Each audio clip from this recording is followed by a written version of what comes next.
Today's topic is rules and behavior. In previous lessons, we focused on how to create a caring community of learners. But today, we're going to look at what we do when conflict arises. When I talk to teachers I know, the number one problem that they're facing right now is addressing challenging behavior. I have taught in a variety of schools with classes that differ from year to year. And some groups of kiddos have just been far more challenging than others. The most challenging year I ever had, I had a student who would get so upset he'd throw his desk, scream, and run away. One day he got so upset he actually hit me with a metal pole. While I certainly hope you don't have any years like I did, there will be days when you're faced with conflict.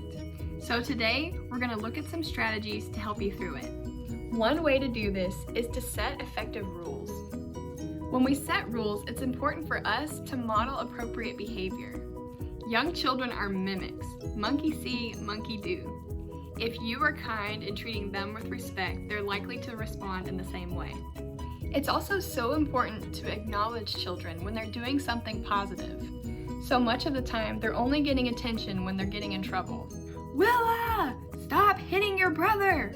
We want to reverse that. Willa, you brought your brother his favorite blankie. That was so helpful.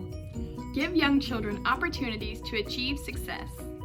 Don't just ask them to clean up the playroom. That only builds up frustration. Give them small, manageable goals, like you pick up the blocks and you pick up the puzzles.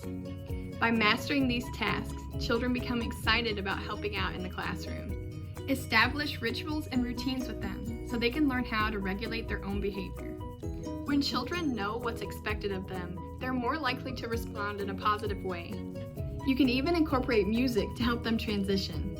Have a song that starts your day, another song for cleanup time, and another one for nap. When the song comes on, the children will know exactly what to do. Children need a sense of purpose. In the early years, we are coming to understand who we are in the world and what we contribute to society. Let them know that they are needed. Create a job chart and encourage them to be great helpers in your classroom. Understand that young children may not be ready to share just yet. This is just a part of who they are developmentally. Remember that children are egocentric and they can't take the perspectives of other people. If I want it, it's mine. If it's in my hand, it's mine. If I can take it away from you, it's mine. If I had it a little while ago, it's still mine. If it's mine, it must never appear to be yours in any way.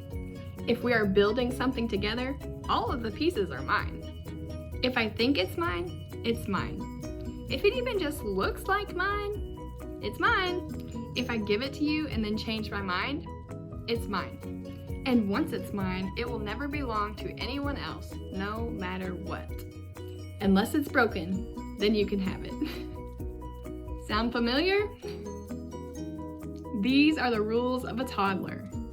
Instead of always focusing on saying no to a child, offer them better alternatives. Making something off limits is so tempting to a child.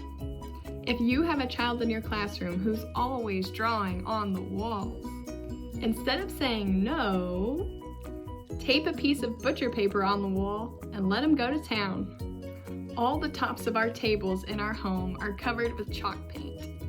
Are you curious why? It's because all my little girl wanted to do was draw on the tables. And now she can, with chalk. Saying no all the time is frustrating for a child.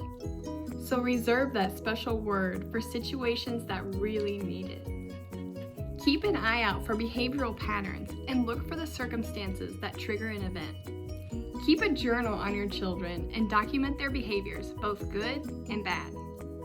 This will be a great resource for you as you reach out to parents at conference time.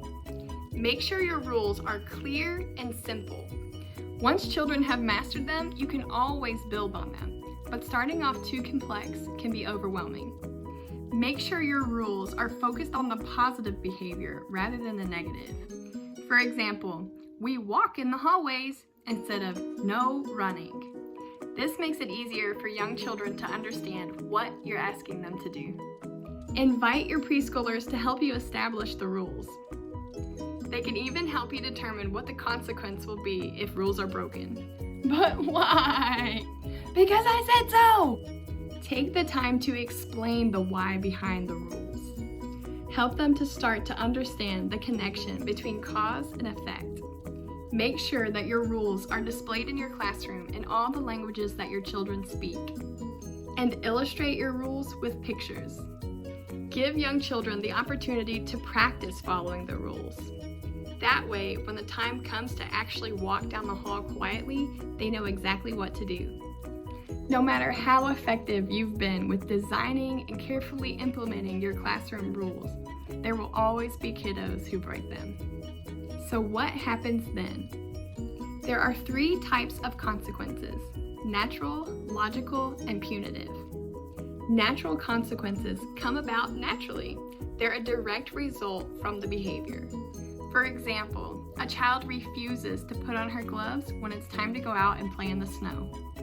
As a result, her hands become cold, wet, and possibly even hurt.